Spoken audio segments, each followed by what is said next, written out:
Général Didier Lautenne, merci d'être avec nous. Vous êtes ancien conseiller du gouvernement pour la défense en charge de la sécurité du numérique. Alors votre parcours, vous avez dit tout à l'heure, il y a quelques minutes, que vous étiez attaché à la cité Bragarde, Saint-Dizier. Nous, on a en mémoire la base aérienne 113 qui existe toujours avec les Rafales à Saint-Dizier, bien connue, bien sûr. Vous êtes dans l'armée de l'air depuis... Vous étiez dans l'armée de l'air depuis pas mal d'années.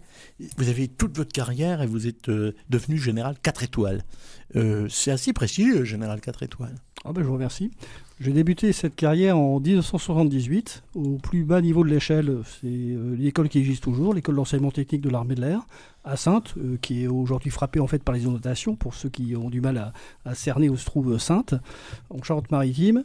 J'y suis rentré en fait en tant qu'apprenti mécanicien. Et puis l'armée de l'air en fait, et je pense que nos armées en règle générale, ce sont de formidables escaliers sociaux. C'est-à-dire qu'ils permettent en fait pour ceux qui s'en donnent le cœur et l'envie, la capacité à gravir tous les échelons. Et j'ai débuté en fait apprenti mécanicien, donc aviateur, donc je dirais seconde classe, pour parler plus facilement pour nos auditeurs, jusqu'au grade de général 4 étoiles.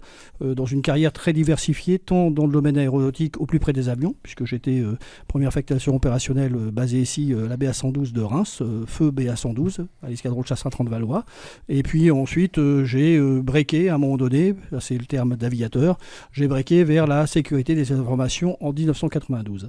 On va breaker, nous, sur votre parcours, parce qu'au fond, vous n'êtes pas resté éloigné de l'avion. C'est-à-dire que lorsque vous allez parler ensuite de cybersécurité dans le domaine de la défense, ce n'est pas un domaine hors sol dans lequel vous vous êtes propulsé.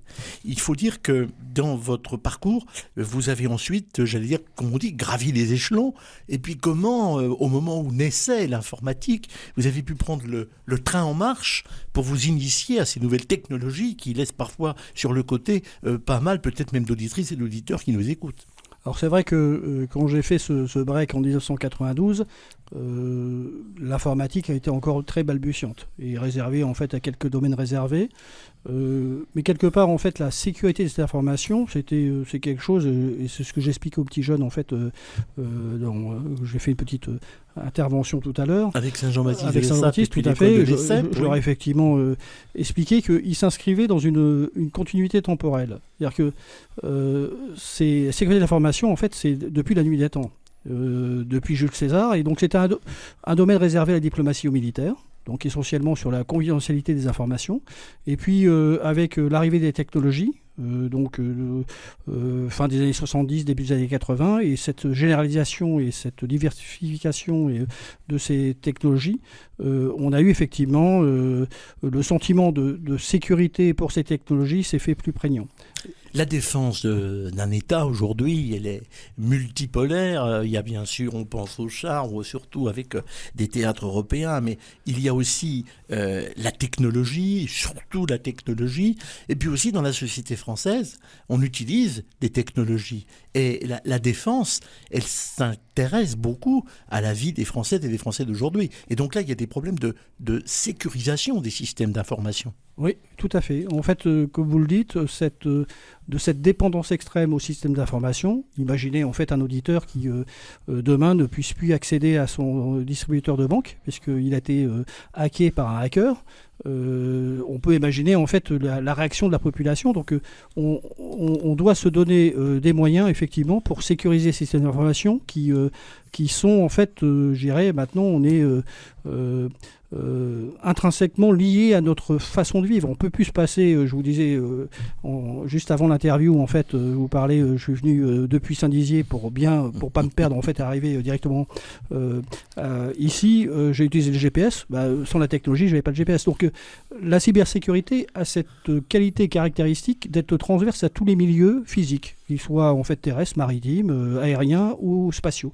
Et c'est cette particularité qui oblige effectivement à être présent partout. Et donc pour les jeunes en fait avec qui j'ai pu échanger tout à l'heure, je leur ai dit ils avaient une assurance à 100% de trouver un emploi à la sortie de leur scolarité. Ça, on va l'évoquer donc avec les jeunes de Saint-Jean-Baptiste de la Salle et du groupe ESSEP, qui est aussi à Angers, dans le sud de la France. Il faut dire en général que vous avez franchi tout cet escalier et à un moment donné, vous êtes, j'allais dire, trouvé sur les escaliers du ministère de la Défense avec la ministre elle-même. Vous étiez son conseiller.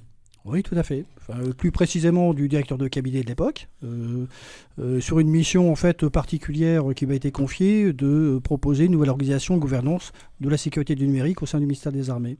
Mais vous-même, vous vous y êtes mis, enfin, on imagine, vous dites j'étais apprenti mécanicien, je ne dis pas dans l'huile, je ne sais pas, des moteurs, c'était pas l'époque encore des Rafales, mais vous y êtes mis, et vous parlez cryptologie, vous parlez de ces fameux théorèmes mathématiques qu'on utilise aujourd'hui pour sécuriser les systèmes RSA et puis beaucoup d'autres.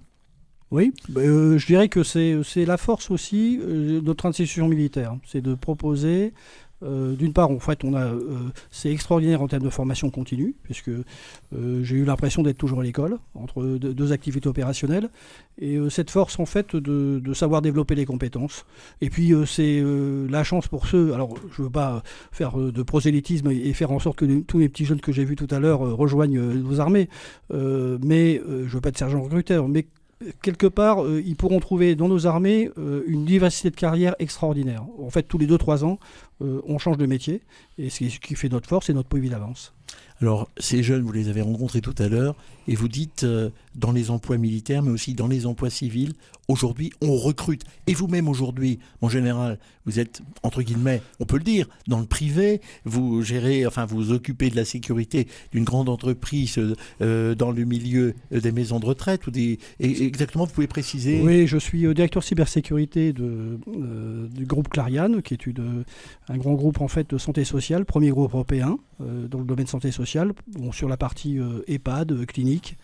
Et effectivement, même dans ces métiers, et surtout dans ces métiers, parce que lorsqu'on observe en fait, on a pu observer depuis 2 ans en fait des attaques contre les hôpitaux de la part de hackers, ce sont des métiers pour lesquels en fait on pensait qu'ils allaient être, je dirais, non attaqués par les hackers pour des raisons éthiques, et aujourd'hui il n'y a plus d'éthique. Donc même ces métiers en fait de santé qui sont essentiels sont attaqués, et donc il faut effectivement savoir sécuriser tous ces métiers. Et vous faites profiter de votre savoir-faire dans le domaine de la défense pour faire profiter de vos compétences chez ceux qui sont aujourd'hui dans les systèmes hospitaliers. Tout à fait. Mais au-delà de tout ça, ce que j'ai dit aux jeunes, moi j'adore en fait le contact avec les jeunes. La petite équipe que j'ai dans le groupe Clariane, en fait. On ne se refait pas. Vous étiez sur le terrain, vous y êtes resté d'une certaine façon. Le plus âgé en fait a 33 ans et ça fait plaisir parce qu'on ne vieillit pas quand on est au contact de jeunes. Et là clairement, ce que je disais, j'ai ce rôle de passeur. Et c'est pour ça que quand on m'a invité à faire cette intervention, j'y ai répondu favorablement parce que je trouve essentiel d'avoir ce rôle de passeur. Mon général Didier Lotten, on vous a présenté, pour celles et ceux qui nous reprennent en cours de route, comme ancien conseiller du gouvernement pour la défense en charge de la sécurité du numérique. Vous avez rencontré un certain nombre d'étudiants à l'école au lycée Saint-Jean-Baptiste de La Salle, avec une école qui se met en route, qui s'appelle l'ESSEP et qui forme des ingénieurs, et peut-être aussi dans le cadre de la cybersécurité. Alors c'est vrai, on s'adresse aux militaires qui aujourd'hui dans le privé, c'est que finalement, l'armée, et vous y avez participé, a contribué à former des mentalités, à des jeunes qui y croyaient, qui voulaient travailler. Ah, il y en a partout dans la société, et ils ne font pas forcément l'armée, mais vous-même, vous y contribuez. Et là, vous avez su dénicher parfois des jeunes qui ont monté les marches de ce qui est aujourd'hui plutôt un escalier social qu'un véritable ascenseur. Et ça, vous y êtes toujours très attaché. Oui, tout à fait.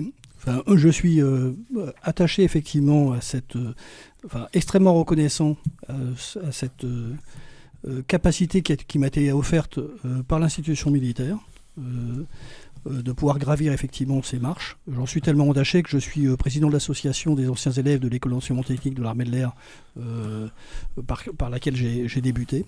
Et ce contact aux jeunes et ce rôle de passeur.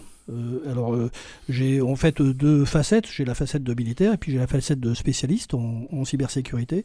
Et m'apporter en fait de jouer ce rôle de passeur avec les jeunes générations, parce qu'il y a un besoin extrêmement important de compétences et d'expertise en fait dans ce domaine cybersécurité. On recrute énormément.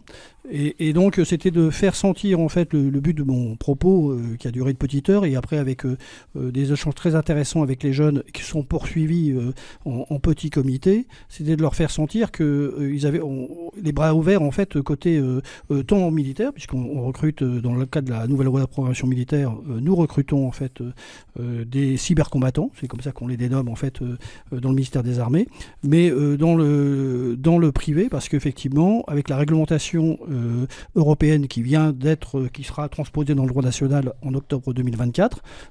Elle imposera des obligations à nos entreprises en matière de cybersécurité.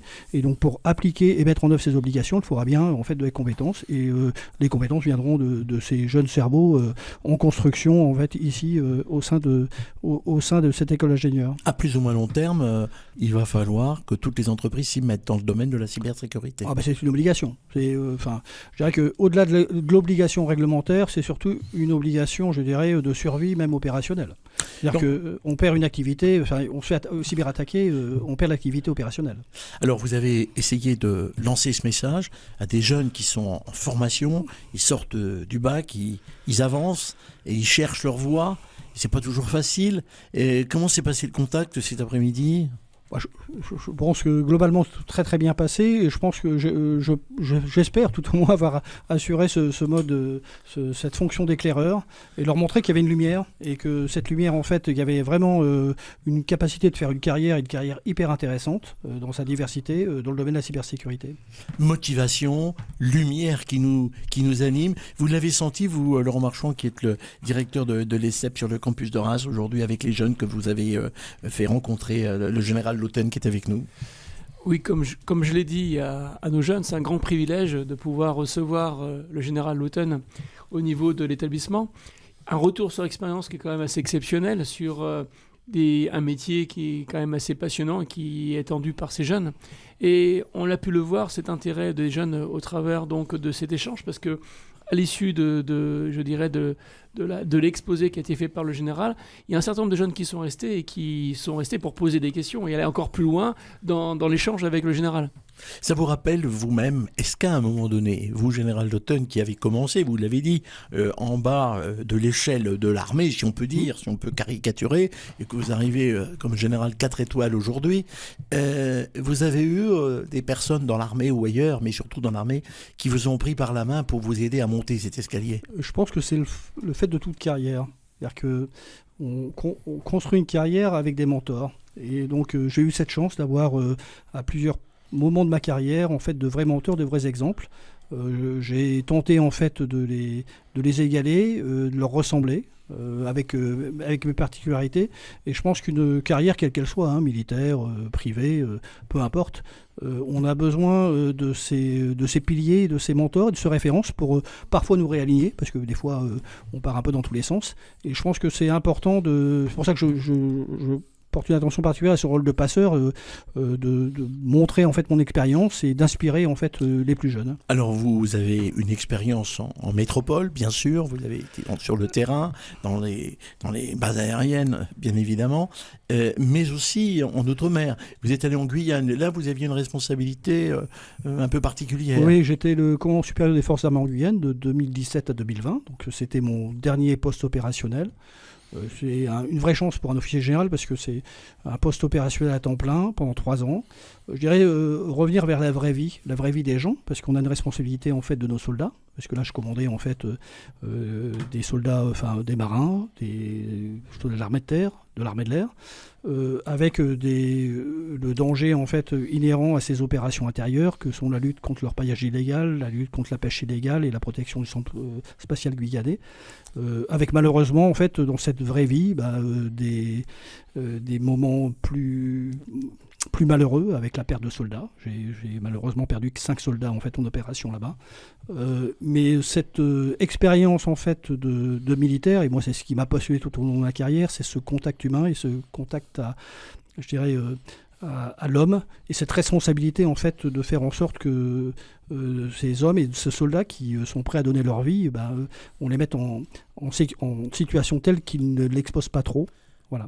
Alors le numérique, c'est important. Vous êtes, j'allais dire, au gouvernement, vous avez été conseiller sur le numérique et en matière de défense dans la sécurité numérique, mais il y a quand même aussi le renseignement, le contact humain.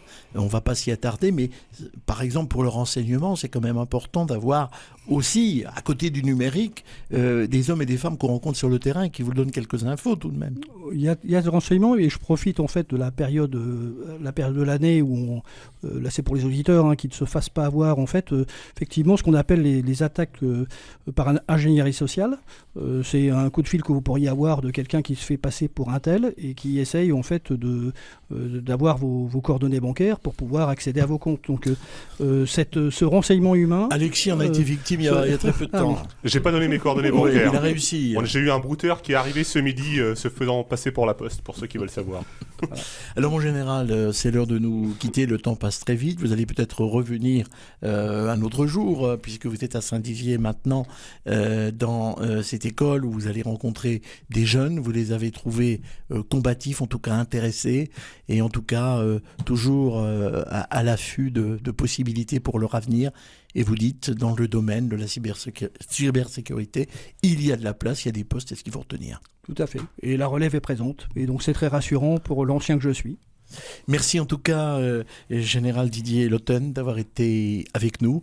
Et rappelons que vous êtes ancien conseiller du gouvernement pour la défense, en charge de la sécurité du numérique. Merci d'avoir été avec nous. Bonne soirée. À bientôt sur RCF.